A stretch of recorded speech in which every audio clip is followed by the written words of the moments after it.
छोरीका कुरा साहसी छोरीका जीवन अनुभवको यात्रा हो। पीडालाई शक्तिमा बदल्दै अघि बढिरहेका छोरीका मनको आवाज र अपेक्षा हो। हाम्रा सम्पूर्ण छोरीहरूको साथमा सम्मानमा आफन्त नेपालको प्रस्तुति छोरीका कुरा।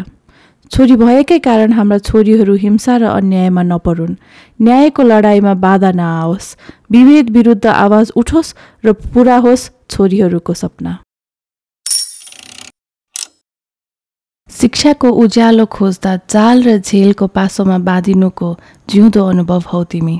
अँध्यारोमा भौतारिँदै सम्भावनाको उज्यालो खोज्ने साहसको प्रतिबिम्ब हौ तिमी। विपदको भूमरीमा पनि आशाको दियो बाल्दै आमाको सपना पूरा गर्ने साहसी छोरी हौ तिमी। छोरीहरूको रहर, आँट र आत्मनिर्भर जीवनलाई रोक्ने बन्देजहरूलाई आँसुको शक्तिले भत्काउने आँधीहुरीको अर्को नाम हौ तिमी। हाई उर्मिला, के छ यहाँको खबर? आजकल व्यस्त हुनुहुन्छ कि कस्तो छ? हाई, ठिक छ। आजकल व्यस्त त त्यस्तै हो। अब यो क्षेत्रमा काम गर्ने मान्छेहरू प्रायः अलि व्यस्तै हुन्छ, किन भन्दाखेरि त्यो कामको नेचरले गर्दाखेरि पनि, इस्युले गर्दाखेरि पनि। तर अघिल्लो महिनाहरू भन्दाखेरि चाहिँ यो महिना अलि फ्री जस्तो छ। उर्मिलालाई जहिले देखिरहेको हुन्छु, भ्याइ नभ्याइ भइरहेको जस्तो पनि अनुभव हुन्छ। आजकल के गर्दै हुनुहुन्छ? केमा समय बिताउँदै हुनुहुन्छ? भ्याइ नभ्याइ भन्दा पनि यो सामाजिक क्षेत्रमा काम गरिसके पछाडि यो इस्युको नेचरै त्यस्तै हो। किनभने एक पछाडि अर्को समस्या आउँछ, त्यसलाई सुल्झाउँदै गऱ्यो, अनि त्यो काम गर्दै जाँदाखेरि त्यस्तै देखिन्छ। तर त्यस्तो व्यस्तता भन्ने चाहिँ होइन। अघिल्लो महिनासम्म चाहिँ एकदम प्याक जस्तै थियो। तर यो महिनादेखि चाहिँ अलिकति फ्लेक्सिबल छ, किन भन्दाखेरि रेगुलर कामहरू चलिरहेछ अहिले चाहिँ। जस्तो अब म एउटा परियोजनामा काम गरिरहेछु। त्यो चाहिँ विशेष गरेर हाम्रो बालबालिका जो मानव बेचबिखनबाट प्रभावितहरू हुनुहुन्छ उहाँहरूको चाहिँ empowerment through education to establish them as a change agent भनेर काम गरिरहेछौँ। सो त्यो काम गर्ने क्रममा चाहिँ अहिले हामी थोरै मिडिया क्याम्पेन्सहरू गर्दैछौँ, ताकि प्रभावितहरू पनि यो क्षेत्रमा चाहिँ आएर आफैले आफ्नो आवाजहरूलाई अगाडि ल्याओस् भन्ने हिसाबले काम गरिरहेछु।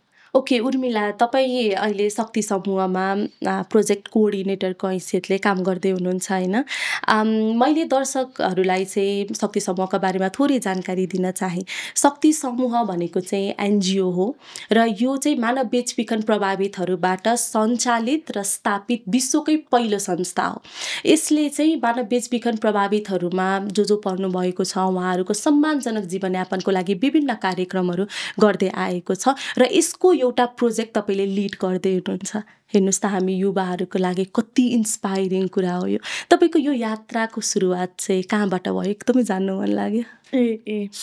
यो त यस्तो छ, यो यात्रा भन्ने बित्तिकै ठ्याक्कै यहीँबाट भन्दाखेरि पनि यो यात्रामा आउनुमै एउटा खालको लिडरसिप हो भन्छु। किन भन्दाखेरि हामीले समाजमा हेरिराख्दाखेरि मानव बेचबिखन भन्ने बित्तिकै एउटा स्टिग्मा छ नि त, होइन?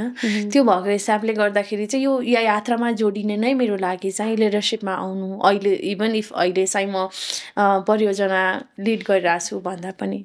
सो अहिलेको हिसाबलाई यसो सम्झिने हो भने चाहिँ जब म 2013मा चाहिँ एज अ सोसियल मोबिलाइजरको रूपमा मैले शक्ति समूहमा इन्ट्री गरेको थिएँ कामको हिसाबले। तर एज अ यात्राको हिसाबले, इस्युको हिसाबले, एउटा सवालको हिसाबले जोडिने कुरा गर्ने हो भने चाहिँ 2010देखि as a survivor, as a बेनिफिसियरीको रूपमा स्टार्ट गरेको मैले यो यात्रा। अनि त्यस पछाडि काम हुँदै अनि विभिन्न खालको क्राइसिस आयो नेपालमा। 13मा as a survivors, as a स्टाफको रूपमा काम गर्दै गर्दाखेरि स्लम एरियामा, काठमाडौँको विभिन्न खालको स्लम एरिया जहाँ चाहिँ भल्नरेबल एरियाजहरू, भल्नरेबल चिल्ड्रेनहरू, अडल्सेन्ट्सहरू बस्नुहुन्छ, उहाँहरूसँग काम गरेँ। अनि त्यस पछाडि गएर 2015मा भूकम्प आयो। भूकम्प आइसके पछाडिको अवस्था हामीले पनि भोगिसकेका छौँ। त्यो भएको भएर हामीलाई थाहा छ। त्यतिखेर एकदमै भयावह अवस्था थियो, धेरै भल्नरेबल कन्डिसन थियो सबै नेपालीहरूको। त्यो अवस्थामा नुवाकोट गएर चाहिँ उहाँहरूको साइको सोसियल कन्डिसनलाई ट्रिटमेन्ट गर्ने काम गरेँ, ताकि उहाँहरू साइको सोसियली उहाँ वेल हुनुहोस्। त्यस पछाडि बल्ल अरू जोखिमहरूबाट चाहिँ नि बचिन्छ भन्ने हिसाबले। अनि त्यस पछाडि फेरि फेरि एउटा मुभमेन्टमा लाग्यौँ हामी, हिलिङ थ्रु नेचर भनेर, जहाँ चाहिँ सर्भाइभर्सहरूलाई चाहिँ कसरी हिल गर्ने, एउटा ट्रमाबाट बाहिर आउनुको लागि चाहिँ के चाहिन्छ त भन्दाखेरि नेचर सबैभन्दा स्ट्रङ पाटो हो। नेचरले जति तपाईँलाई हिलिङ गर्ने तत्त्वहरू दिन्छ त्यति चाहिँ अरूले दिँदैन। सो त्यो हिसाबले गर्दाखेरि लामो समय त्यसमा पनि सँगसँगै रहेर काम गरेँ। अनि त्यही अवधिमा फेरि केही रिसर्चहरू गरेँ, जहाँ चाहिँ ट्राफिकिङ सर्भाइभर्सहरूको अवस्था कस्तो छ त अहिले, जुन हामीलाई जति पनि हाम्रो यो भूकम्प पछाडिको पोस्ट जो इन्सिडेन्ट पछाडिको उनीहरूको अवस्था कस्तो रह्यो भनेर हामीले केही रिसर्चहरू गऱ्यौँ। विशेष गरी सर्भाइभर्सको हकमा, उहाँहरूको स्वास्थ्यको हिसाबले, उहाँहरूको आर्थिक अवस्थाको हिसाबले, उहाँको जीवन पद्धतिको हिसाबले हामीले एउटा रिसर्च गरेका थियौँ। अनि त्यस पछाडि हामीले आइडेन्टिफाई गऱ्यौँ बिस्तारै त्यो खालको माहौल जुन हाम्रो गाउँहरूमा, जुन जिल्लाहरूमा भूकम्पले प्रभावित पारेको थियो, त्यो जिल्लाहरूको मान्छेहरू बिस्तारै एडल्ट इन्टरटेनमेन्ट सेक्टर्समा आइरहेको त्यस्तो खालको आइडेन्टिफाई गऱ्यौँ। अनि त्यस पछाडि म त्यतातिर लागेँ फेरि, एडल्ट इन्टरटेनमेन्ट सेक्टरमा काम गर्ने बालिका र महिलाहरूको अवस्था के छ त, कसरी काम गरिरहेछ भन्ने हिसाबले त्यतातिर चाहिँ इन्टरनल ट्राफिकिङ नहोस्, त्यहाँका बालबालिकाहरू उच्च जोखिममा छन्, ती बालबालिकाहरू चाहिँ अब समस्यामा नपरोस् भन्नको लागि त्यहाँ 2 वर्ष काम गरेँ। अनि फेरि फर्केर आएँ प्रोटेक्सनमा काम गर्नको लागि। अनि त्यसमा चाहिँ एउटा प्रोजेक्ट लिड गरेँ जहाँ चाहिँ प्रोटेक्सन फर सर्भाइभर्स भनेर। अनि त्यो चाहिँ विशेष गरी मानव बेचबिखन प्रभावितहरू त्यति बेलाको स्टिल पनि छ, तर त्यति बेलाको अवस्थामा पनि भारतमा एकदमै धेरै बेचबिखन भइराख्ने, त्यो बेचबिखन प्रभावितहरूलाई उद्धार गर्ने, स्वदेश फिर्ती गर्ने र नेपालमा ल्याएर पुनर्स्थापना गरी पारिवारिक पुनर्मिलनसम्मको कामहरू चाहिँ गरेँ। सो त्यो यात्रा अझै पनि कन्टिन्युस छ। सो अहिले चाहिँ अर्को काममा चाहिँ त्यस सँगसँगै अहिले एकदमै निड एज एन सर्भाइभर्सको पर्सपेक्टिभबाट पनि आवश्यकता के छ त भन्दाखेरि empowerment. you're right. Until and unless सर्भाइभर्सहरू आफै बोल्दैनन् तबसम्मको लागि हामीले यो चिजलाई, मानव बेचबिखनको सवाललाई, यो खालका समस्यालाई चाहिँ अन्त्य गर्न सकिरहेको अवस्था छैन। सो त्यो हिसाबले गर्दाखेरि चाहिँ त्यो कहाँबाट आउँछ त भनेर भन्दाखेरि त्यो एउटा कुनामा, एउटा झोलाभित्र बसिरहेको सर्भाइभर्सहरू बाहिर आएर बोल्न जरुरी छ। जुन ग्लोबली सबैजनाले चिच्याइरहेछ कि सर्भाइभर सेन्ट्रिक हुनुपर्छ, सर्भाइभर्सहरू आउनुपर्छ, सर्भाइभर्सहरूले बोल्नुपर्छ, सर्भाइभर्सलाई जति कसैलाई थाहा छैन भनेर सर्भाइभर सेन्ट्रिकको कुराहरू आइराख्दाखेरि चाहिँ एउटा पाटो के भनेको भन्दाखेरि सर्भाइभरको इम्पावरमेन्ट। अन्टिल एन्ड अनलेस उहाँहरू इम्पावर नभएसम्म चाहिँ नि सर्भाइभर्सहरू बाहिर आउँदैन। सो त्यो भएको हिसाबले गर्दाखेरि चाहिँ अहिले त्यसरी यात्रा गर्दै गर्दै गर्दै गर्दै गर्दाखेरि परिस्थिति सँगसँगै जुझ्दै आवश्यकतालाई हेर्दै काम गर्दै गर्दाखेरि चाहिँ नि अहिले जुन सर्भाइभर्सहरूको हाम्रो 2020मा यो मानव बेचबिखन प्रभावितहरूको 5औं राष्ट्रिय भेला भएको थियो। अनि त्यो भेलामा हामीले एउटा निर्णय गऱ्यौँ, किन भन्दाखेरि एज एन अर्गनाइजेसनले मात्रै एडभोकेसी गर्ने कि एज अ सर्भाइभर्स एउटा जम्मा भएर हाम्रो अधिकारको लागि बोल्ने त भनेर एडभोकेसीकै लागि भनेर हामीले अहिले मानव बेचबिखन प्रभावितहरूको एउटा सञ्जाल छ, राष्ट्रिय सञ्जाल छ, त्यो सञ्जालको सचिवको रूपमा पनि काम गरिरहेको छु। सो अहिले चाहिँ स्कुल फर जस्टिस भन्ने एउटा परियोजना छ, त्यो परियोजनामा रहेर चाहिँ empowerment of the survivors through education to make them, to establish them as a change agent भनेर काम गरिरहेछु। कस्तो खुसी लाग्यो। अझ यसरी भनौँ यसलाई उर्मिला वुमेन इन लिडरसिप होइन, यसलाई ठ्याक्क उर्मिलाबाट नै टोटली रिफ्लेक्ट भएको पाइन्छ। 1 दशकभन्दा लामो समय प्रभावित पक्षहरूकै लागि तपाईँले निरन्तर काम गर्दै आउनुभयो। यति साहसी, यति करेजियस छोरी हुनुहुन्छ।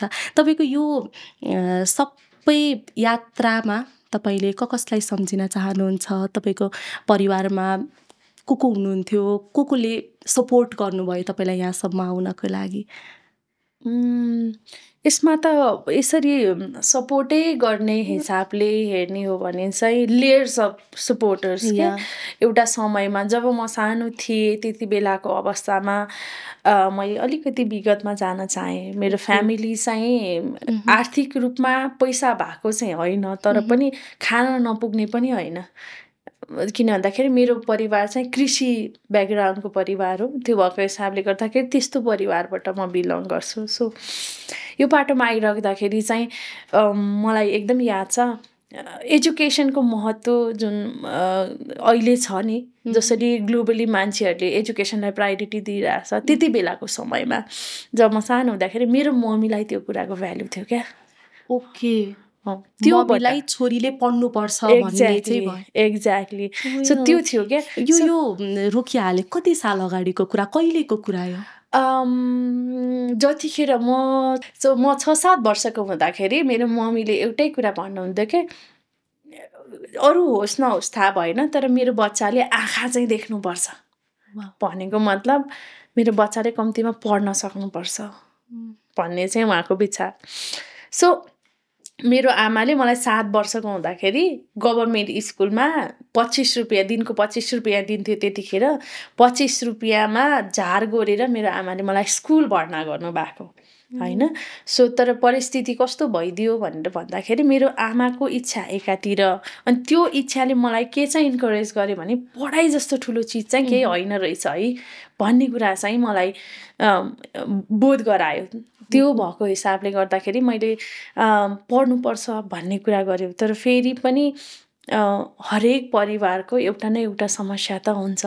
सो म स्टिल के कुरा चाहिँ सम्झिन चाहन्छु भने अब मेरो दिदी त्यति बेलाको अवस्थामा चाहिँ म त्यतिखेर त 7 वर्ष भए पछाडि स्कुल जानु, त्योभन्दा अगाडिकै अवस्थामा चाहिँ म 3 वर्षको हुँदा मेरो दिदीलाई बाघले लगे रहेछ के।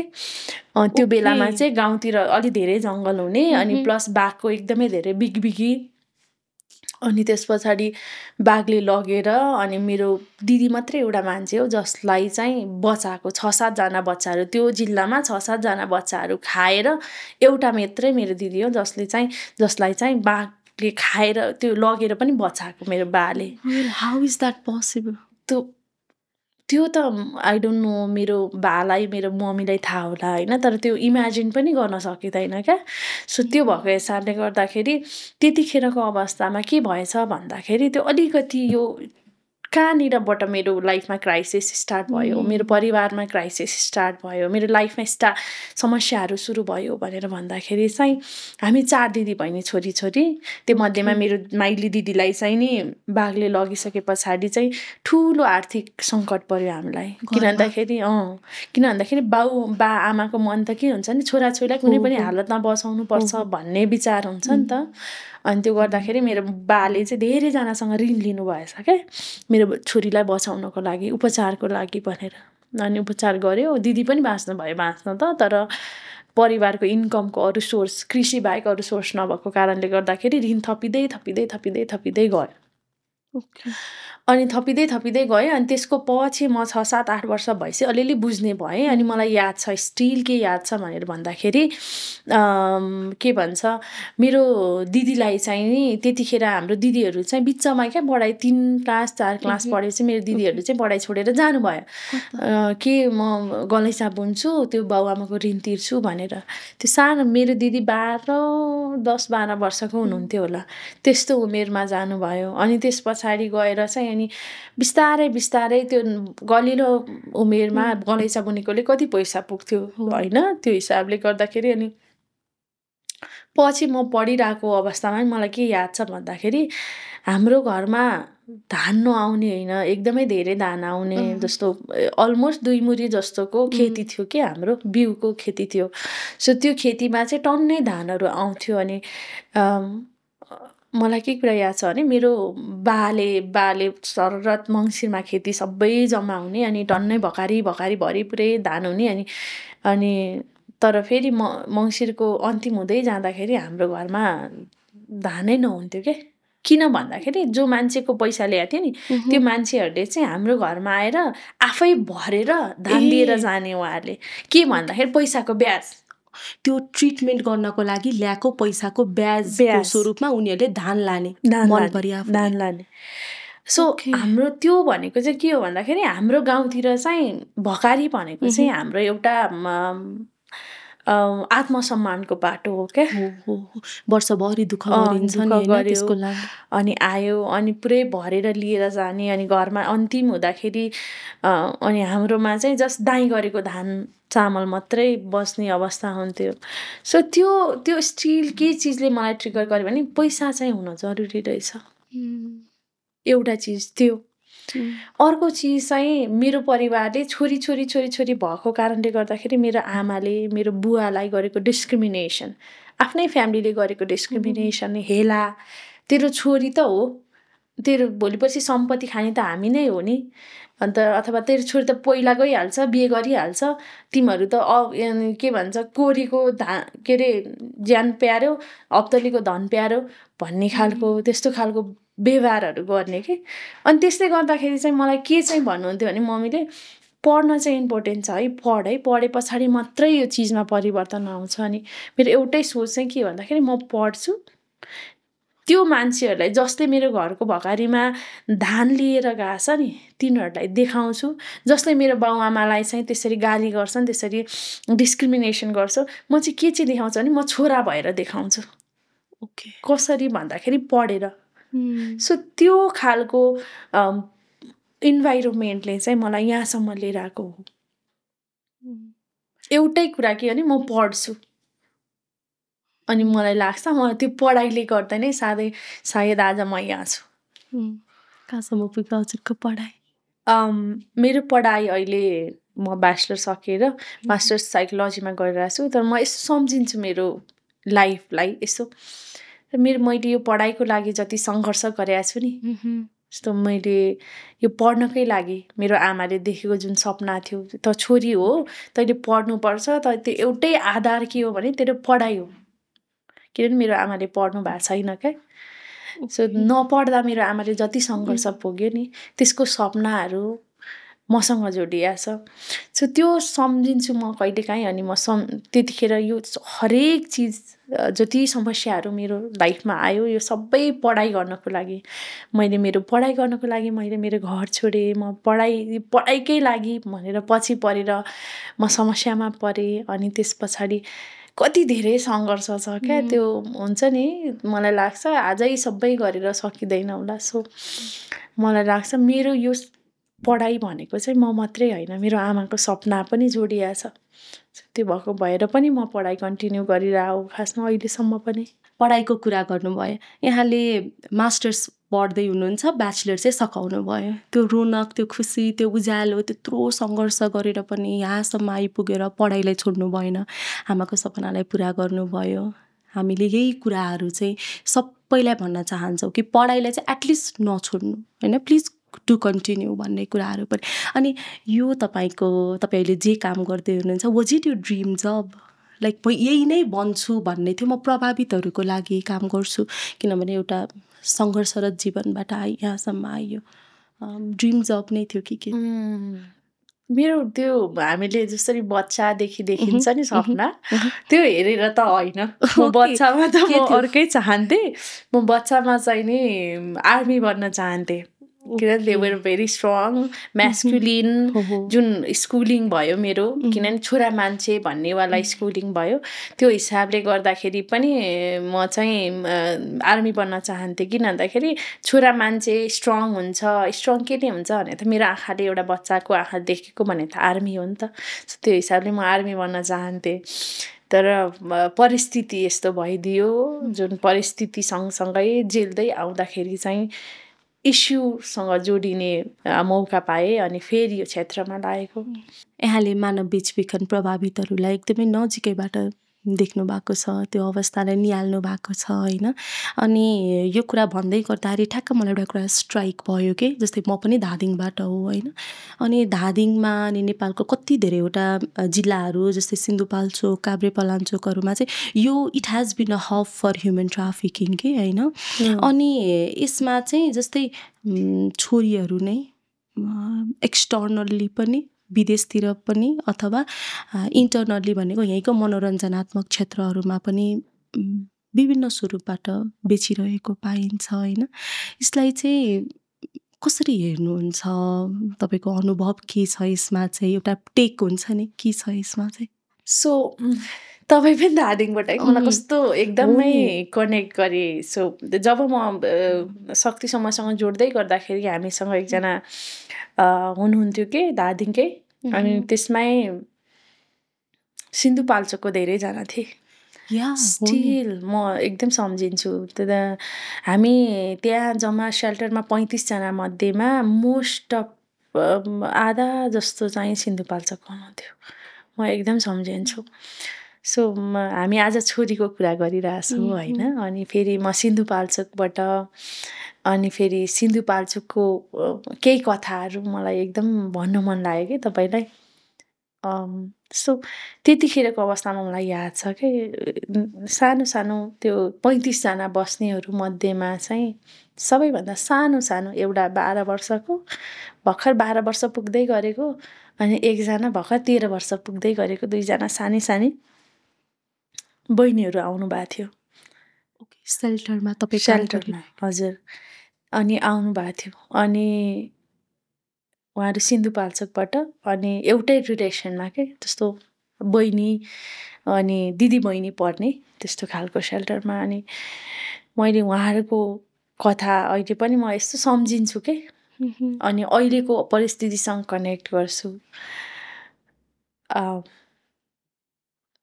त्यो दिदी बहिनीको कथा सुन्नुभयो भने तपाईँ पनि एकदम क्या, मलाई जहिले पनि एउटा चाहिँ त्यो कथाले मलाई इन्स्पायर गर्छ त्यो क्षेत्रमा काम गर्नको लागि, यो क्षेत्रमा अझै अगाडि बढ्नको लागि मलाई एकदमै पावर दिन्छ। तर अर्कोतिर चाहिँ मलाई के गर्छ भन्दाखेरि यस्तो पनि हुन्छ र भने जस्तो एउटा 11 वर्षको 12 वर्षको बच्चा बेचबिखन पर्छ। क्यान इमेजिन, अहिले हाम्रो बच्चाहरूले चिया पकाउन पनि सक्दैन, त्यो बच्चा सानो उमेर, त्यति सानो उमेरको। Are you going to share that story? Are you comfortable to share तपाईँको एक्सपिरियन्स, तपाईँको अनुभव, तपाईँले देखेको सिचुएसन, सुनेका कथाहरू?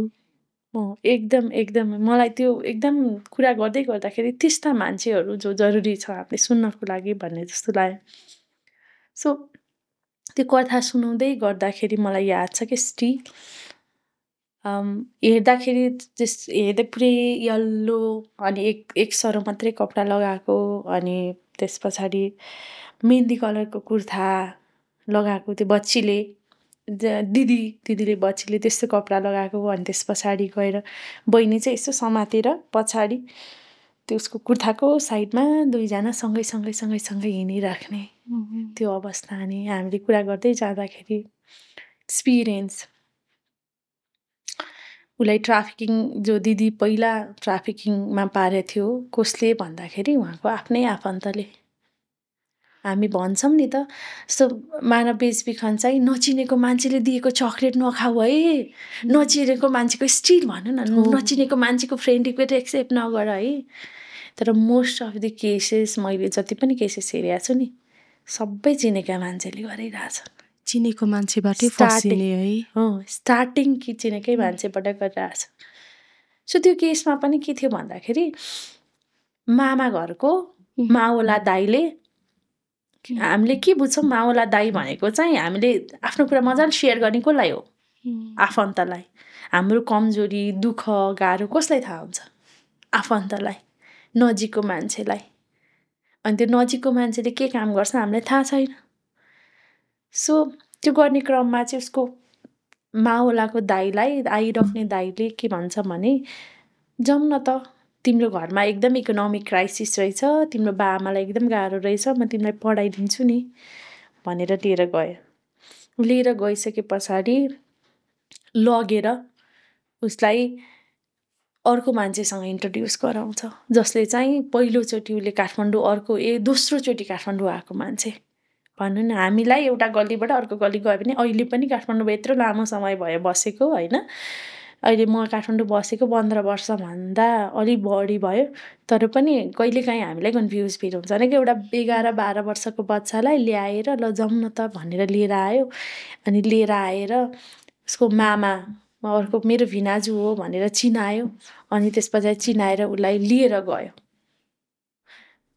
रक्सोल हुँदै उसलाई इन्डिया लिएर गयो। उसलाई इन्डिया लान्छु म, तिमीलाई घरको कामको लागि लिएर जान्छु भनेर भन्छ। अनि त्यसपछि घरको कामको लागि भनेर लिएर गएको व्यक्तिलाई भोलिपल्ट ऊ मान्छेले चाहिँ फर्काउँछ। ऊ मान्छे फर्किन्छ बहिनीलाई छोडेर, जो मान्छेलाई उसलाई बाटोमा इन्ट्रोड्युस गराएको थियो ऊ मान्छेलाई छोडेर ऊ फर्किन्छ। अनि त्यही व्यक्तिले त्यो 12 वर्षको बच्चीलाई 3 दिनसम्म बलात्कार गर्छ आफ्नो कोठामा राखेर। डु यु मिन द्याट 11-12 वर्षको कलिला नानीहरूलाई आफ्नै चिने जानेको मान्छेले अनकन्टार ठाउँ नै भनौँ न, अब काठमाडौँ दोस्रोचोटि मात्र आएको भने पछाडि त केही पनि थाहा थिएन, त्यसपछि अझ रक्सोल पुर्याएर 3 दिनसम्म। अनि त्यस पछाडि लगेर अनि यस्तो खालको जाल बुनिया छ नि त्यो केसमा, हामी पनि फस्न सक्छौँ जस्तो लाग्छ क्या। उसलाई बार बार परिवारसँग फोन कन्ट्याक्ट गरिरहेको छ। एउटा बच्चालाई तपाईँ भन्नु न, हाम्रो गाउँमा यौन शोषण भयो अथवा रेप भयो भने चाहिँ के बुझ्छ त परिवारले? समाजमा त एकदम स्टिग्माटाइज भइन्छ नि होइन। त्यो हिसाबले गर्दाखेरि त्यसरी कुरा गरिसके पछाडि अनि 3 दिन उसले राख्छ, बलात्कार गर्छ एउटा बच्चाको। त्यस पछाडि लगेर उसले ब्रथलमा लान्छ। ब्रथलमा लगेर उसलाई त्यति बेलासम्म त्यो बहिनीलाई के भन्छ भन्दाखेरि त्यो केटा मान्छेले ठिक छ आज 3 दिन यति बस्यो, अब त चाहिँ काममा तैँले जे भने थियो त्यो काममा चाहिँ म पुऱ्याइदिन्छु भनेर बिहानै लगेर छोडिदिन्छ। त्यहाँ चाहिँ त्यहाँ लगेर छोडिसके पछाडि चाहिँ उसले देख्छ सब ठिक छ, उसले सब इन्भाइरोमेन्ट मिलाएर लगेर छोडे हुन्छ। अनि छोडिसके पछाडि उसलाई आएर केही दिन पछाडि चाहिँ उसलाई, ऊ त सानै थियो नि त, त्यो हिसाबले गर्दाखेरि चाहिँ अनि आउँछ। अनि उसलाई यस्तोसम्मको कन्डिसन छ नि, तपाईँको त्यो बच्चाले तपाईँको यौन कार्य गर्नु मानेन भनेर पुरा यत्रो ठुलो खालको मान्छेहरू ल्याएर उसलाई जबरजस्ती गर्छ। अनि त्यो बहिनीले यसो भन्थ्यो कि मलाई थाहै छैन, म बिहान उठ्दाखेरि चाहिँ म यस्तो खोल्छु अनि त्यस पछाडि आँखा खोल्दाखेरि त म त टोयलेटको त्यो भित्र यसरी लडिरहेको रहेछु भन्छ क्या। अब्युज गरेर घरको काम भनेर लग्यो, ब्रथलमा लग्यो, त्यसपछि लगेर जबरजस्ती गरेर अनि पुरै ब्लड आइरहेछ, पुरै रगत बगिरहेछ। अनि त्यस्तोमा लगेर टोयलेटमा लगेर फालिदिएको। उसलाई थाहै छैन। त्यस पछाडि उसले कति टाइम पछाडि मेरो होस आयो भन्ने नै उसलाई थाहा छैन। पानी खोलिरहेको थियो त्यस्तोसम्म भन्छ क्या। यस्तोसम्मको अवस्था हुँदाखेरि भन्ने सुन्ने आफ्नो पीडा बुझ्ने मान्छे कोही नहुने है त्यहाँ। त्यही भएर त मानव बेचबिखन, दोस्रो मान्छेको फाइदाको लागि। यदि त्यो मान्छेको पीडा हेरिन्थ्यो, त्यो मान्छेको दुःख हेरिन्थ्यो भनेपछि मानव बेचबिखनै हुँदैन थियो कि। आमाबाट पर, देशबाट पर, अनकन्टार ठाउँमा चिच्यार सुन्ने मान्छे कोही पनि थिएन। अनि त्यसपछि के भयो? अनि त्यस पछाडि के भयो भन्दाखेरि अनि ती बहिनीले के गरिन्छन् भने अब त्यो उसको होस आए पछाडि चाहिँ ऊ मान्छेले फेरि जो ब्रथल ओनर हुन्छ उहाँहरूले बाहिर निकालेर लिएर जानुभयो। अनि लिएर गइसके पछाडि स्टिल त्यो बहिनीले रिफ्युज गर्यो, किनभने ऊ त बाआमासँग टाढा गएकै छैन नि त, होइन, टाढा गएकै छैन। अनि त्यहाँ माथि पनि त्यो खालको एक्सप्लोइटेसन एउटा बच्चाले भोग्दैछ भन्दाखेरि त ऊ त सजिलै म हुन्छ त भन्दैन। अनि त्यो बहिनी के भन्छन् भने त्यतिखेर मात्रै त थाहा छ मिस, मलाई त्यतिखेर मात्रै थाहा भयो नि, मलाई त त्यो मान्छेले जो हामीले मामा भनिरहेको थियौँ त्यो मान्छेले मलाई 3 लाखमा बेचेको रहेछ। एउटा बच्चाको मनमा के गुज्रियो होला त्यतिखेर, होइन। सो अनि त्यस पछाडि अनि तिमीले के गर्यौ त भने पछाडि म काम गर्दिनँ भनेर भने। अनि त्यस पछाडि घरवालीले जो मान्छे ब्रथल ओनर हुन्छ ऊ मान्छेले त्यो दलाललाई बोलाउँछ, फिर्ता बोलाउँछ कि उसलाई त काममा लाउन सकिएन नि त, उसलाई सेक्सुअल एक्सप्लोइटेसन गरिसक्यो, पुरै ब्लिडिङ भएर मान्छेको कन्डिसन त्यस्तो छ, तर पनि उसको चाहिँ दृढता, उसको हिम्मत त ब्रेक गर्न सकेन। अनि त्यस पछाडि आएर अनि उसलाई यति पिट्छ, तपाईँ अहिले पनि त्यो बहिनी पनि हामीसँगै हुनुहुन्छ, त्यो बहिनीको पुरै टाउकोमा त्यो स्यान्डल त्यो रडको खतै खत त्यो दलालले आएर त्यसरी पिट्छ तैँले भनेको मानिनस् भने। अनि तर पनि त्यो बहिनी नमाने पछाडि त्यो दलाल आफ्नै तपाईँहरूलाई नाम पनि थाहा होला बजिर सिंह। या सुनेको ए त्यही मान्छेले कलिलो उमेरको त्यो नानीहरूमाथि त्यस्तो गर्नु। एक्ज्याक्टली। सो ओके उसको आफ्नो एउटा ब्रथल पनि थियो प्लस ऊ मान्छे पनि। धेरै अनि सो न्युजमा आएको उसले थियो। त्यो बहिनीलाई सुरुमा चाहिँ बेच्यो 3 लाखमा होइन। अनि नमाने पछाडि घरवालीले तेरो मान्छे फिर्ता लैजा त भन्छ नि त। व्यापार न हो होइन, प्रफिट न खोज्ने हो मान्छेले। भनिसके पछाडि उसले यति कुट्यो त्यो बहिनीको पुरै स्टिल उसलाई इस्युजहरू छ। कति ट्रमाटाइज भयो होला नानी त्यत्रो अनकन्टा ठाउँमा, नो बडी एल्स। त्यो बेसिकली हामीले त्यो कुरालाई इमेजिन गर्न सक्दैनौँ। नो जस्ट सुन्ने र अलिकति के हो कि भन्ने हिसाबले एउटा इमोसनल हिसाबले कनेक्ट गर्ने मात्रै कुरा हो। त्यो भएको हिसाबले अनि त्यस पछाडि उसले आफ्नै ब्रथलमा लग्यो। ब्रथलमा लगिसके पछाडि त्यो एरिया कस्तो हुन्छ भन्दाखेरि तपाईँहरू यदि इन्डियाको कुनै पनि ब्रथल एरिया भिजिट गर्नुभएको छ भने पछाडि मेबी तपाईँहरूलाई थाहा हुनसक्छ होइन। ब्रथल एरियाजहरू चाहिँ बेसिकली सानो सानो झ्यालहरू जो चाहिँ ग्रिल मात्रै भएको वाला झ्याल अनि त्यस पछाडि एउटा सुरुङ जस्तो ठाउँ हुन्छ क्या, जहाँ चाहिँ बालबालिकाहरूलाई एक्सप्लोइटेसनमा लगाइन्छ। किन्दाखेरि हामी बारम्बार प्रायः भिजिटमा गइरहेको हुन्छौँ। सो यदि कोही जानु भएको छ भने त्यस्तो खालको कन्डिसन हुन्छ त्यहाँ। अनि त्यहाँबाट भाग्ने भनेको त नो चान्स। तपाईँ मर्यो भने पछाडि तपाईँ बोरामा प्याक भएर बाहिर निस्किनु सक्नुभयो, तर बाँचेर चाहिँ तपाईँ बाहिर निस्किन सक्नुहुन्न। नर्क नै नर्क। यदि साँच्चीकै नर्क कस्तो हुन्छ भन्यो भने प्रभावितले जति नर्क नजिकसँग देखाएको छ नि nobody knows about it. So त्यो भएको हिसाब त्यसरी त्यो बहिनीलाई लगेर 5-7 महिना। अनि त्यो बहिनीलाई के पनि गर्दो रहेछ भने नि त्यसको दिमाग कस्तो भन्नु न, त्यत्तिकै सङ्गठित अपराध भने होइन नि, त्यो कस्तो दिमाग के त्यसको।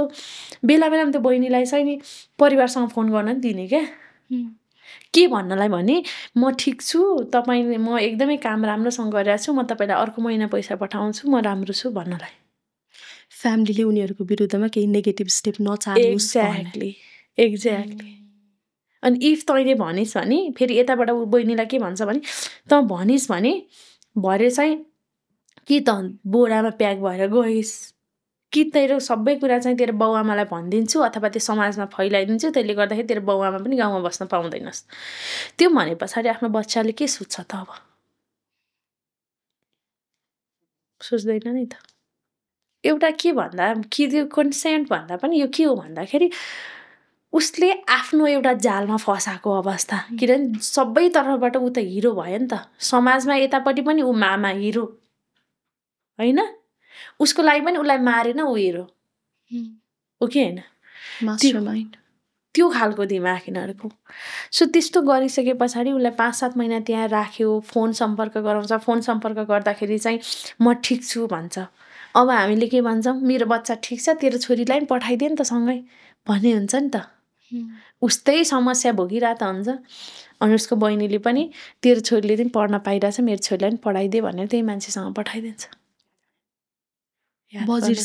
बजिर सिंहसँगै बहिनीलाई पनि त्यही ब्रथलमा ल्याइन्छ। हो, दिदी बहिनी दुवै एकै ठाउँमा भेट हुन्छ। इमेजिन कस्तो छ त्यो मुमेन्ट। दिदीलाई मनमा के भयो होला? त्यो बहिनी त्यस पछाडि बोल्दै बोलिनन्, केही समय बोल्दै बोलिनन्। उसले त्यो सायद मेबी फिल्टर गर्नै सकेन होला भन्छ म। बोल्दै बोलिनन्। अनि दोस्रो तेस्रो एपिसोड पछाडि बल्ल त्यस पछाडिको कुरा आयो। अनि बहिनीलाई उसले बचाउनको लागि गरेको सङ्घर्ष। अनि मेरो बहिनी फिर्ता लैदिएन, मेरो बहिनीलाई तिमीले जति ल्याएको पैसा छ 3 लाखमा तैँले मलाई बेच्यो, तर मेरो बहिनीको 3 लाख अर्को 3 लाख पनि म तिर्न तयार छु, तर मेरो बहिनीलाई चाहिँ घर लगिदे भनेर उसले बेग गर्छ क्या। त्यो सुन्दैन। उनीहरूले त पैसा हो नि त हेरिरहे त होइन। किन भन्दा विश्वको तेस्रो मोस्ट प्रफिटेबल बिजनेस हो यो होइन। किन भन्दाखेरि पैसासँग मात्रै उनीहरूको कन्सर्न छ। अनि त्यो गरिसके पछाडि अनि इन्स्टिड अफ द्याट उसले बजेर सिंहले के गर्छ भन्दा ए हो के भन्छ ए ल ल ल ल त्यसो भए अहिलेसम्म नमानेको बच्चा, ब्रथलमा काम गर्न बस्न नमानेको बच्चा अहिले आएर एक्कासी उसले के चाहिँ पायो भन्दाखेरि उसको बहिनीको लागि ऊ मान्छे त बस्ने रहेछ। त्यो त थाहा पायो नि त। ल हुन्छ भनेर बहिनीसँग एग्रिमेन्ट गर्छ, जान्छ। अनि गइसके पछाडि अनि के भन्यो भन्दाखेरि उसले त्यो बहिनी फेरि अलि बाठी छिन् कि, अनि थाहा पाउँछिन्। अनि उनीहरू चाहिँ उतापट्टि गएर घरवाली र ऊ त्यो बजेर सिंह कुरा गरेको सुनिछिन्। यो के बहिनीलाई चाहिँ अन्तै बेचिदिउँ अनि यो यहाँ बस्न चाहिँ मान्छ त्यसको बदलामा भन्ने कुरा थाहा पाऊँ। त्यो कुरा गरेको सुनिछिन् बहिनीले। अनि सुनिसके पछाडि अनि बहिनीले होइन बहिनीलाई नि यहीँ राख्नु, हामी दुईजना सँगै बस्छौँ, तर बहिनीलाई मबाट टाढा नगर्नुहोस् भनेर 6, 7, 8 महिना त्यो दिदी बहिनी त्यहीँ बस्न बाध्य हुन्छ। तपाईँले इमेजिन गर्नुहोस् त, एउटा बच्चा एक्सप्लोइटेटिभ सिचुएसनमा त्यहाँ दिनानुदिन अर्को केटीहरू मरिरहेछ। अनि त्यो सँगसँगै बहिनीको अर्को कहाली लाग्दो कुरा के छ भने एउटा 12-13 वर्षको बच्चाले दिनानुदिन केटीहरू मरेको घटना देख्छ क्या। अनि केटीहरूको लाइफ त्यहाँ कस्तो छ थाहा छ तपाईँलाई? कोही केटीहरू इफ मऱ्यो भने बोरामा प्याक गर्ने अनि लगेर बाहिर फालिदिने। नोबडी नोस कसको छोरी मऱ्यो, कति दिन मऱ्यो, मरेर कहाँ गएर कुहियो, पोल्यो, थाहा छैन। उर्मिला छ नि, यो भन्दै गर्दा हाम्रा छोरीहरूलाई आफन्तै चिने जानेको मान्छेले नै लगेर भारतको ब्रथलमा लगेर 3 लाख रुपियाँ आउँछ भन्नु, कति सस्तो जीवन। त्यहाँ लगेर बेचिदिने। अनि बेचिसके पछाडि ती छोरीहरूले कस्तो कहाली लाग्दो जीवन भोग्नुपर्छ, त्यो उनीहरूले भोगेको दुःख it is beyond our imagination होइन। त्यो सुन्नु र साँच्चीकै त्यहाँ बसेर भोग्नु, रियालिटीलाई जिउनु नै कति फरक छ होइन त? हो नि, हेर्नु न अब यो हामीले अहिले भर्खरै कुरा गरिरहेको बहिनीहरूको कुरा होइन। एउटा 12-13 वर्षको बच्चाले मान्छे मरिरहेको देखिरहेछ होइन। अनि त्यस पछाडि यो मान्छे भित्रै मऱ्यो भने अहिले पनि चलन छ नि, जहाँ मऱ्यो उसको आत्मा त्यहीँ बस्छ भन्ने चलन छ नि त होइन। अनि उसको त्यहाँबाट बाहिर निस्किनुको मोटिभै उसलाई त्यो भित्र मर्नु छैन क्या, बुझ्नुभयो नि? ओके। त्यहाँबाट ऊ बाहिर निस्किनुको मोटिभै के हो भन्दाखेरि त्यहाँ कुरा गर्दाखेरि चाहिँ त्यो अरू दिदीहरूले उसलाई चाहिँ के भन्दो रहेछ भने यदि यो मान्छे त्यहीँ भित्र मऱ्यो भने चाहिँ उसको आत्मा पनि भित्रै बस्छ भन्ने चलन त्यो भन्दो रहेछ। त्यसले त झन् डरायो नि त एउटा बच्चालाई त। अनि त्यो दिदीले चाहिँ के चाहिँ सोचेर रहेछ भन्दाखेरि त्यो एउटै मोटिभ चाहिँ अनि म बरु मरोस् तर मेरो आत्माले भए पनि मेरो बाउआमालाई चाहिँ देखोस्, त्यो क्या, बुझ्नुभयो नि? सो कहीँबाट भाग्ने चान्सेस छैन। एउटै चान्सेस भनेको त्यो ग्रिल उकाएर त्यहाँबाट फनाल्यो भने मान्छे मरिहाल्छ होइन। मऱ्यो भने मेरो सास चाहिँ बाहिरै जान्छ, त्यो भएको भएर चाहिँ बाहिरबाट मेरो आत्माले त कम्तीमा बाउआमालाई देख्छ नि भन्ने। इमेजिन गर्नु, त्यो सानो बच्चाहरूले त्योसम्मको सोच्न सक्ने परिस्थिति आउनु भनेको कति ठुलो कुरा हो, कति डरलाग्दो कुरा हो। अनि एभ्रिडे अनि त्यही गर्दा गर्दै उनीहरू दुईजना बहिनीहरूमा यस्ता सल्लाह गरेका कुरा क्या, कस्तो त्यो हामीलाई अहिले सम्झिराख्दा पनि एकदम अप्ठ्यारो बनाउँछ क्या। त्यो मन कस्तो गरुङ्गो भए जस्तो महसुस गराउँछ। अनि दिदीबहिनी सल्लाह गरेका, यहाँबाट भागौँ, त मेरो माथि चढेस्, म लडेर तर झरेँ भने पछाडि म मऱ्यो भने पनि तँ चाहिँ भाग है, म एकजनालाई पर्खेर अर्कोजना चाहिँ नबस्ने है भन्ने खालको परिस्थितिहरू। अनि एक दिन उसले लक्कीले भएभरको बहिनीले भएभरको भाकल साकल सबै गरिछिन्। अनि उनीहरू एक दिन लक्कीली त्यो त्यो ढोका खुल्लै देखेर उनीहरू भाग्छन्। त्यो बहिनीलाई स्टिल अहिले पनि याद छैन कि त्यो ढोका कसरी खुल्यो, त्यो 2वटा ढोका उसले पार गरेर कसरी रोडमा गयो, उसलाई स्टिल याद छैन। अहिले पनि ऊ सम्झिन सक्दैन, उसको माइन्डमा अहिले पनि छैन। त्यस्ता धेरै प्रोसेसहरू उसले भोगेको छ क्या त्यो जर्नीमा। अनि उनीहरू भाग्छन्, त्यो बाहिरबाट भाग्यो भने पछाडि त्यो डर देखाइरहेको उसलाई, त्यहाँबाट बाहिरबाट भाग्यो भने पछाडि बाहिर पुरै मुस्तण्डेहरू हुने, तिनीहरूले मान्छे काटेर फालिदिने तिनीहरूको काम। इफ अटोवालाहरूले भेट्यो भने उनीहरूलाई फिर्ता ल्याइदिने, पुलिसले भेट्यो भने उनीहरूलाई फिर्ता फेरि ब्रथलमा ल्याइदिने। त्यो परिस्थिति हुँदा हुँदै पनि म मरेँ भने चाहिँ एकजनालाई पर्खेर चाहिँ नबस, एकजना लड्यो मर्यो अथवा एकजनालाई कसैले भेट्यो भने चाहिँ नपर्खेर बस, त चाहिँ जा भन्ने सल्लाह गरेर आउने त्यो खालको परिस्थितिले पनि ती कलिला उमेरका छोरीहरूलाई, नानीहरूलाई कति मच्योर्ड बनाएको, त्यहाँबाट पार गर्नु, त्यो सोच्नु, लक्कीले चाबी लक नभएको देख्नु, एकदम रसमा भाग्नु होइन। स्टिल पनि तिनीहरू के भन्छन् भने नि भगवान चाहिँ हुँदो रहेछ, जे भयो नि भगवान चाहिँ हुँदो रहेछ भन्छन् क्या। अदरवाइज कहिल्यै खुल्ला नहुने चाबी कसरी खुल्ला भयो त त्यतिखेर? बिलिफ क्या, मान्छेको बिलिफ सिस्टम। अनि चाहिँ त्यति मात्रै होइन क्या, अब इन जेनरली हामीले पनि भनौँ न, जस्तो एकजना कोही मान्छेले हामीलाई धोका दियो भने हामी विश्वास इजिली गर्दैनौँ नि त। त्यो बच्चाहरूलाई यस्तो पनि भएको छ, तपाईँको आउँछ राति, त्यो कहिले नचिनेको बाटो, अनि त्यसपछि गाडीमा आउँछ, गाडीमा आएर राति बोर्डर आइपुग्छ, बोर्डर आइपुगेर अनि गाडीमै सुत्छन्, गाडीमै सुतिसके पछाडि अनि बिहान अब गाडी निक्लिने बेला भयो होला, मेबी के भयो होला, अनि बाहिर निक्लिसके पछाडि ल जा तिमीहरूको त्यो पर त्यो बत्ती बलेको ठाउँ छ नि, बत्ती बलेको ठाउँ त्यो चाहिँ नेपाल हो भनेर चिनाउँछ क्या त्यो ड्राइभरले। अनि त्यसरी त्यो बहिनीले के भन्छन् नि, त्यतिखेर उसले सास फेरि जस्तो लाग्यो भनेर भन्छन् के, सास फेरि जस्तो लाग्यो मलाई त्यतिखेर चाहिँ बल्ल याद भयो मैले सास फेरिरहेको रहेछु भनेर। सिक्योर्ड फिल भयो नेपाल आइपुगेँ म भनिसकेपछि। अनि 2जना हात समाउँदै क्रस गर्दै थिए अरे, अनि पुलिसले च्याप्प समात्छन् दिदीको हात बोर्डरमा इन्डियन पुलिसले। अनि उनीहरूको कुरा त पहिल्यै भएको थियो कि भरे कसैले समात्यो अथवा कोही मान्छेले एकजनालाई पनि समस्या हो नि अर्कोजना चाहिँ पर्खेर नबस्ने है भन्ने कुरा भएको थियो नि त। बहिनी फुत्केर भाग्छन्। अनि त्यहाँ पनि एब्युज भएको छ क्या उसलाई। तपाईँको पुलिसले लगेर उसको पुरै केटा एउटा मेल पुलिसले पुरै शरीरमा हात हालेर तपाईँको त्यो पैसाहरू उसँग भएको चिजहरू लिन्छ क्या। कहाँसम्म विश्वास पनि कहाँसम्म ब्रेक हुन्छ भन्ने कुरा क्या। अनि त्यो भनिसके पछाडि स्टिल त्यो बहिनी नडराइकन अनि त्यसै ल जा त्यो खोसिसके पछाडि अब यो जाँदैन भन्ने जस्तो लाग्यो होला नि त। जा तेरो बहिनीलाई लिएर आयो भने यो पैसा दिन्छु भनेर छोडिदिन्छ। अनि लक्किली त्यो बहिनी र दिदी एउटै गाडीमा पर्छ क्या। कस्तो कोइन्सिडेन्ट हेर्नु न। बहिनी उम्केर भागेर अलरेडी गाडीमा चढिसकेका थियो। त्यसपछि दिदी पुलिसले भनिसके पछाडि बहिनीलाई लिन भनेर जाँदाखेरि लक्कीले एउटै गाडी। त्यो बहिनीले शक्ति समूह आए पछाडि के भनिन् थाहा छ?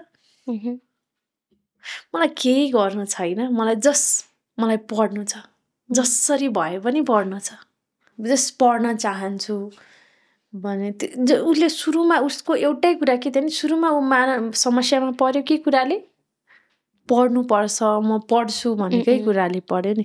स्टिल त्यो मोटिभेसन उसको मनमा थियो क्या। होइन कुन परिस्थितिमा भन्दाखेरि जब उसको आमाले भेट्यो म अब तँलाई म मेरो घर लान सक्दिनँ छोरी त यहीँ बस भनेर छोडेर गएको अवस्थामा। किनभने हाम्रो सामाजिक संरचना यस्तो छैन नि त स्टिल। किनभने मेरो बाउआमालाई बच्चाको माया लाग्दैमा हुँदैन नि, भरे बाउआमा नै बहिष्कृत भएको अवस्थामा के गर्ने त। त्यो डर माया नभएर त होइन, त्यो डर सामाजिक बहिष्कार हुन्छ कि भन्ने डर। त्यो डरले गर्दाखेरि छोडेर जानु परेको अवस्था। तेरो छोरी चाहिँ मानव बेचबिखनमा परेको ल बेचिएको घरमा चाहिँ हामी पूजामा आउँदैनौँ भन्यो भने के गर्ने त। भन्ने है त्यस्तो पनि। तेरो छोरी चाहिँ मानव बेचबिखनमा पर्यो, तेरो छोरी बेचिएर आकी हो, यो घरमा पानी छुनु हुँदैन भनेर भरे मेलापात चलेन भने के गर्ने त?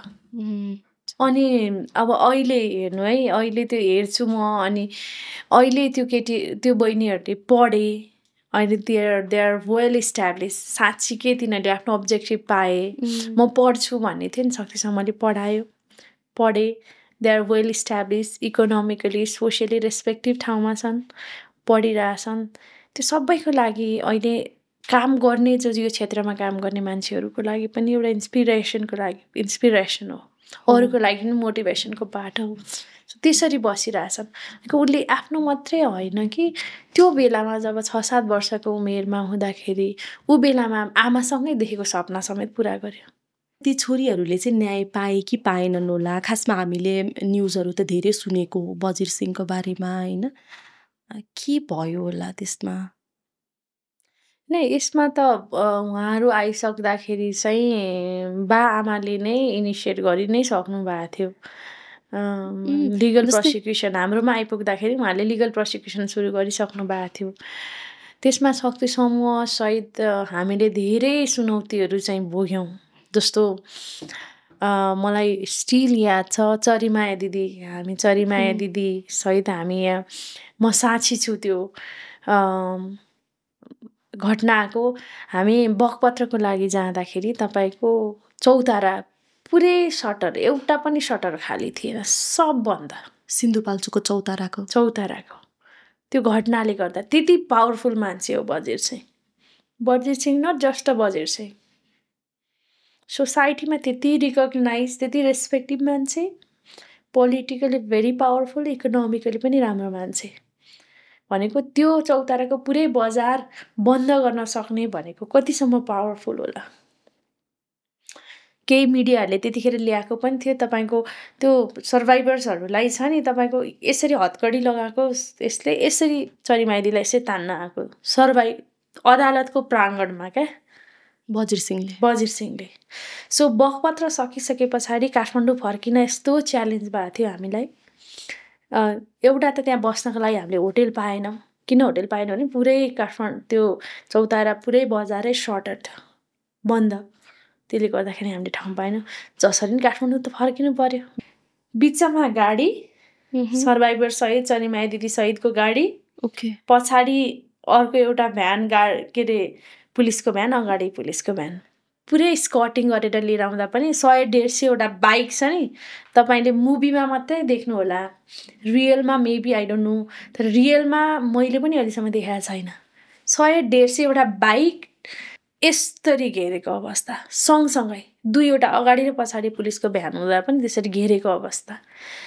त तपाईँ अचम्म मान्नु पनि होला, अचम्म लाग्ला पनि, किनभने त्यो 100-150 वटा बाइक कसको सपोर्टमा त? जो व्यक्ति, जो बजिर सिंहले एउटा 12-15 वर्षको बच्चालाई बलात्कार गर्दै एउटा ब्रोथल चलाइरहेको थियो इन्डियामा, त्यो मान्छेको सपोर्टमा 100-150 वटा बाइक, एउटा भिक्टिमले राति बस्नको लागि कोठा नपाएको अवस्थामा 100-150 वटा बाइक उसको सपोर्टर्समा भन्ने पछाडि कति पावरफुल थियो। त्यो परिस्थितिलाई छिचोलेर अन्तिममा नेपाल सरकारले बहिनीहरूकै पक्षमा उहाँहरूले मुद्दा फैसला गर्नुभयो। एकदम हिस्टोरिक फैसला रह्यो त्यो। 170 वर्षको जेल सजाय भयो। यद्यपि त्यो मान्छे अहिले चाहिँ छैन, 3-4 वर्ष भयो। त्यो 3-4 वर्ष जेल सजाय कटे पछाडि बजिर सिंह बित्न चाहिँ, तर पनि त्यो एउटा हिस्ट्री क्रिएट गर्यो नि त यो केसले। यो ऐतिहासिक फैसला नै हो। यो केसमा तपाईँ हेर्नु न, एउटा बच्चालाई 12-13 वर्षको बच्चाले सेक्सुअल एक्सप्लोइटेसन र ट्राफिकिङको ट्रमा त खेप्यो। त्यस पछाडि दलालले दिने धम्की, त्यस पछाडिको 100-150 वटा बाइकले गरेको स्कटिङको ट्रमा, त्यो बच्चाहरूले कसरी झेल्यो होला भन्ने कुरा हामीले इमेजिन पनि गर्न सक्दैन। अनि यो सँगसँगै मुद्दा चल्दै गर्दाको अवस्थामा मेन त हस्टाइल गराउने। एक्ज्याक्टली। त्यो बेलामा कति धेरै प्रेसर आयो होला उसको परिवारलाई, उसलाई, होइन? सोसियल जस्टिस त बाँकी छ नि त। What about the stigma that they have been facing? जो उनीहरूले स्टिल फेस गरिरहेछ सोसियल स्टिग्मा, त्यो जस्टिस खोइ त? फैसला सुनाउनु मात्रै जस्टिस हो त? उनीहरूले स्टिल कम्पेन्सेसन पाएको छैन। खोइ त कम्प्लिट जस्टिस हो त? होइन नि त। एक हिसाबले जस्टिस हो, किन हो भन्दाखेरि ऊ मान्छे जेलभित्र गयो, 170 वर्ष एउटा हिस्ट्री क्रिएट गर्यो। तर अर्को हिसाबले हेर्ने हो भने उसको व्यक्तिगत जीवनमा के चाहिँ प्रगति भयो भन्दाखेरि पढ्यो, वेल डिजर्भिङ भयो, तर त्यस पछाडिको कुरा जुन छ नि स्टिग्माको कुरा त स्टिल क्यारी गरिरहेछ नि सर्भाइभरले, होइन? हाम्रो सर्भाइभर भन्ने बित्तिकै हाम्रो हेर्ने नजर के हुन्छ भन्दाखेरि तपाईँको एउटा बहिनीको अघिल्लो दिन त्यो बहिनीलाई हेर्दा केही हुँदैन, भोलिपल्ट बहिनीको भरे रेप भयो अरे भन्दाखेरि भोलिपल्ट त्यही बहिनीलाई हेर्ने लड्को हुन्छ। हाम्रो समाज त त्यस्तो हो नि त। त्यो व्यक्ति त त्यही बहिनी हो नि त, होइन र? त्यो बहिनीमा त केही परिवर्तन भएको छैन। त्यो खालको मानसिकता हाम्रोमा छ, जसले गर्दाखेरि मान्छेहरूले साँच्चीकै लिगल प्रोसिक्युसन कानुनी व्यवस्था हुँदै पनि हामी लिगल प्रोसिक्युसनमा जान सकिरहेको अवस्था छैन। त्यो प्रेसर कसले भोग्छ त भन्दाखेरि सर्भाइभरले भोग्छ। त्यो कुरालाई पनि राखेर त्यो कुरामा बहिनीहरूले सर्भाइभरहरूले अहिले पनि राज्यबाट सेक्योर्ड सुरक्षित महसुस गर्न सकिरहेको अवस्था छैन। किनभने हेर्दाखेरि एउटा कानुनमा मुद्दा हाल्ने न हो भन्ने छ, तर साँच्चीकै त्यो मुद्दा लड्न त्यति सजिलो छ त? त्यो साँच्चीकै जजले सुनाउने के भन्छ तपाईँको फैसला मात्रै उसको लाइफलाई म्याटर गर्छ त? गर्दैन नि त। त्योभन्दा कहीँ गुणा उसलाई सोसियल स्टिग्माले म्याटर गर्छ। त्योभन्दा कहीँ गुणा उसलाई साइको सोसियल ट्रमा, जुन बार बार उसले त्यो केस स्टडी दोहोऱ्याउनु पर्दाखेरि हुने उसलाई ट्रमाले उसलाई ट्रिगर गर्छ, उसको हेल्थमा इस्यु हुन्छ, त्यो कुराले म्याटर गर्छ। त्यो प्रोसेसले पनि स्टिल सर्भाइभरहरू अझै पनि कानुनी प्रक्रियामा आउन चाहिरहेको अवस्था छैन। अहिले जस्तो सिनारियो अहिले ट्राफिकिङ इन्डियामै मात्रै हुन्छ त? यसको त प्रारूप त बदलिँदैछ नि त, बदलिँदैछ ट्रेन्ड होइन? यो 12 वर्षको बहिनी चाहिँ योभन्दा 10 वर्ष अगाडि भारतमा बेचिया थियो। आज 12 वर्षको यस्ता बहिनीहरू नेपालमा बेचबिखनमा परिरहेछ। नेपालभित्रै बेचबिखना परिरहेछ। सो यसैमा यहाँ एक अभियन्ता हुनुहुन्छ, सर्भाइभरकै लागि एडभोकेसी गर्दै आउनुभएको छ। अझ यसो भनौँ कि ती व्यक्तिहरू पीडित होइनन्, ती व्यक्तिहरू प्रभावित हुन्, दे आर द सर्भाइभर्स, होइन? We should not use the word victim भन्ने पनि एडभोकेसी गरिरहेको अवस्था छ। यसै सन्दर्भमा चाहिँ जस्तै परिवार समाजसँग नै डराउने प्रभावित पक्षहरू पनि हुनुहुन्छ, न्यायिक प्रक्रियामा स्टेप इन हुने नै डराउने पक्षहरू पनि हुनुहुन्छ। तर यसको मतलब यो पनि होइन कि न्यायको लागि मैले लड्नुपर्छ, लड्नु नै हुँदैन भन्ने पनि होइन, होइन? यसमा चाहिँ ती छोरीहरूलाई, ती बहिनीहरूलाई हजुरले के सल्लाह दिनुहुन्छ अभियन्ताको हिसाबबाट? म त के भन्छु भने they are not just a survivors, they are the leaders. Don't you think so? किनभने Shakti Samuha itself known as a world first organization establish and run by the trafficking survivors भनिसके पछाडि तरिमाया दिदी जस्तो इन्टरनेसनल गभर्मेन्टले, युएस गभर्मेन्टले recognise गरेको 2011मा, है, आज 14 वर्ष भयो भनिसके पछाडि we are still hesitating to say them as they are leaders, होइन? तिनीहरू त लिडर हुन्। कस्तो राम्रो, survivor, they can be doctor, they can be engineer, they can be activist, they can speak for themselves भन्ने हो नि त, होइन? Survivor, wow. सो त्यो भएको हिसाबले गर्दाखेरि they are the leaders, of course. किन हामी यो क्षेत्रमा किन काम गरिरहेछौँ? बिकज हामीले उहाँहरूमा परिवर्तन देखिरहेछौँ, त्यो चिजले हामीलाई इन्सपायर गरिरहेछ भनेपछि दे आर द लिडर्स, होइन? त्यो एउटा पाटो हो। र अर्को भनेको चाहिँ हामीले कुरा यसो गर्दै जाँदाखेरि, यो हेर्दै जाँदाखेरि हामीले एकदमै महत्त्वपूर्ण, एकदमै छुटाउनै नहुने पाटो के हो भन्दाखेरि त्यो यति धेरै च्यालेन्जेस हुँदै पनि स्टिल दे आर फाइटिङ। तिनीहरू अझै पनि काम गरिरहेछन्, अझै पनि केस दर्ता भइरहेछ। तपाईँले हाम्रो नेसनल यो एन्टी ट्राफिकिङ ब्युरो इस्टाब्लिस भइसके पछाडि तपाईँले त्यहाँको डेटा हेर्न सक्नुहुन्छ। लिगल प्रोसिक्युसनमा एभ्री इयर केस दर्ता बढिरहेछ हो। भनेको मतलब त च्यालेन्जेसले ट्राफिकिङ सर्भाइभर पछाडि परेको त हुँदै होइन, त्यो च्यालेन्जेससँग डराएकै होइन। तर फेरि नडराइकन उसको लाइफ कसरी अगाडि बढ्छ त फेरि त्यस पछाडिको सुरक्षा पनि त हेर्नु पऱ्यो नि। ट्राफिकिङ सर्भाइभर्स डराएको होइन, अझै पनि राज्य संयन्त्रले हामीलाई एउटा ट्राफिकिङ सर्भाइभरलाई चाहिँ नि सुरक्षा प्रदान गर्छु भन्ने कुरा इन्स्योर गर्न नसकेको अवस्था भन्छु म चाहिँ होइन। परिवर्तन नभएको होइन, भाषा हिजो एउटा केही मुद्दा दर्ता भयो, मुद्दा पऱ्यो भने पछाडि जस्तो सिन्धुपाल्चोकको उर्मिला श्रेष्ठले मुद्दा गर्नु पऱ्यो भने सिन्धुपाल्चोकै जानु पर्थ्यो। अहिले त्यो परिस्थिति छैन। तपाईँ कहीँबाट पनि मानव बेचबिखनको मुद्दा दायर गर्न सक्नुहुन्छ, लिगल प्रोसिक्युसनमा जान सक्नुहुन्छ। त्यो फ्लेक्सिबिलिटी छ।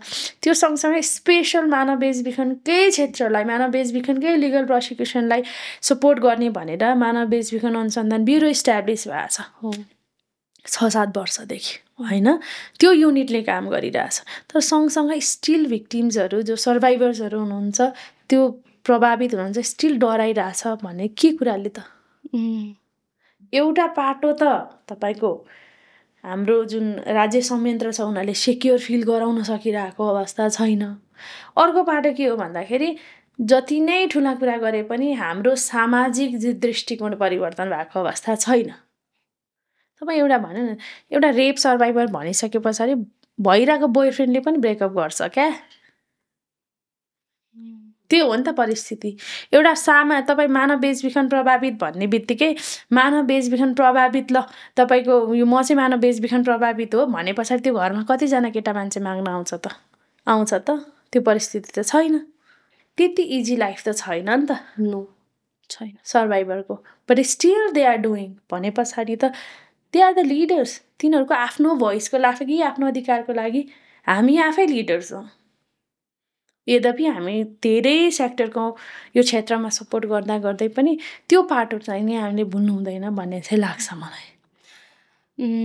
यो कुरा गरिराख्दाखेरि प्रभावित पक्षलाई समाजले हेर्ने दृष्टिकोण नै परिवर्तन गराउने भनेर यहाँहरूले अभियान पनि सुरु गरिसक्नु भएको छ। प्रभावित पक्षहरूको आवाज पनि बनिरहनु भएको छ र यसै परिप्रेक्ष्यमा चाहिँ यहाँले महिला मन्त्रालयबाट मानव बेचबिखन तथा ओसार पसारको यो क्षेत्रमा प्रभावित पक्षहरूको लागि गरेको आफ्नो कामहरूलाई लिएर उल्लेखनीय योगदान गरेको भनेर पुरस्कृत पनि हुनुभएको छ, होइन। एक लेभलको दुःख, सङ्घर्ष, भोगाइबाट त्यसलाई छिचोल्दै दुःख वहन गर्दै गर्दै यहाँसम्म आइपुग्नु भयो, होइन। यसलाई तपाईँले कुन पृष्ठभूमिमा सम्झिनुहुन्छ, कसरी हेर्नुहुन्छ? त्यो अवार्ड लिइराख्दाखेरि के अनुभूति भयो? अनि अबको लागि चाहिँ प्रभावित पक्षहरूको लागि के सपना देख्नु भएको छ? यसमा यो एउटा कुरा चाहिँ के भन्दा रहेछ, काम गरिराख्न चाहिँ सजिलो रहेछ बरु जस्तो लाग्छ क्या। तब जब सम्मान पाउँछ नि त्यस पछाडि झन्डै काँधमा अझै जिम्मेवारी थपिएको जस्तो। मैले 2 वर्ष अगाडि 17औं राष्ट्रिय दिवसमा मानव बेचबिखन विरुद्धको राष्ट्रिय दिवसमा चाहिँ मलाई महिला मन्त्रालयबाट सम्मान प्रदान गर्नुभएको थियो, यो मानव बेचबिखनको क्षेत्रमा उल्लेखनीय योगदान दिएको भनेर। अनि त्यस पछाडि अझै खुलियो के, होइन। अनि त्यसपछि अझै इन्टरनेसनल फोरम्सहरूबाट पनि सर्भाइभरको पर्सपेक्टिभबाट बोल्नुपर्छ भन्ने हिसाबले कुरा गर्यो। अनि त्यसकै अद्यावधिमा हामीलाई लक्जमबर्ग गभर्मेन्टले पनि इन्भाइट गरेको थियो। हामीले त्यहाँको कस्तो खुसीको कुरा। अनि त्यहाँको गएर मिनिस्ट्री अफ फरेन अफेयर्समा गएर हामीले मिटिङ गऱ्यौँ। अनि त्यहाँको क्विन स्टिल लक्जमबर्ग चाहिँ नि राजा रानीले चलाउँछ क्या। त्यहाँ गएर रानीसँग भेट गऱ्यौँ हामीले। अनि म चरिमाया दिदी गएको थियौँ। अनि मैले स्टोरी सुनाएँ, त्यो मेरो सङ्घर्षको कहानी, त्यस पछाडि मैले काम गरेको कहानी। They were so inspired. अनि त्यो क्षेत्रमा काम गर्दै गर्दाखेरि लक्जमबर्गको लागि पनि एउटा ठुलो सिकाइ चाहिँ नि सर्भाइभरले it would be the most effective काम हो भन्ने चाहिँ उहाँहरूले पनि पछि रिफ्लेक्ट गर्नुभएको थियो। त्यस्तो खालको परिस्थितिहरू अहिले चाहिँ मोस्ट अफ काम भन्दा पनि जिम्मेवारीको हिसाबले क्या, त्यो हिसाबले एउटा इस्यु बेस्ड जिम्मेवारीको हिसाबले चाहिँ नि बढी जिम्मेवारी थपिएको जस्तो। अफकोर्स त्यो अवार्डहरूले, त्यो सम्मानहरूले के भन्छ त्यो पावर त दिन्छ, तर पनि at the same time responsible पनि बनाउँछ। उर्मिला, तपाईँलाई म एउटा कुरा भन्छ है, तपाईँको उपस्थितिले नि आजको एपिसोडलाई एकदमै विशेष बनाएको छन्। तपाईँको अनुहारमा म एकदमै हामी प्रभावित पक्षीहरूको लागि आशाको किरणहरू पनि देख्छु। अनि एउटा भनाइ छ क्या, जस्तै परिवर्तन ल्याउने हो भने चाहिँ तिमी बोल्न थाल, तिमी सुन्न थाल, अनि सँगसँगै तिमी परिवर्तनको सुरुवात आफैबाट गर भन्ने पनि भनाइ छ। र यो भनाइले आज चाहिँ साँच्चै नै सार्थकता पायो जस्तो पनि महसुस भयो। तपाईँ जहाँ जे गर्दै हुनुहुन्छ कस्तो गर्व फिल हुने क्या, एकदमै I am very proud of you, not only me, whole Nepal and whole world is proud of your work.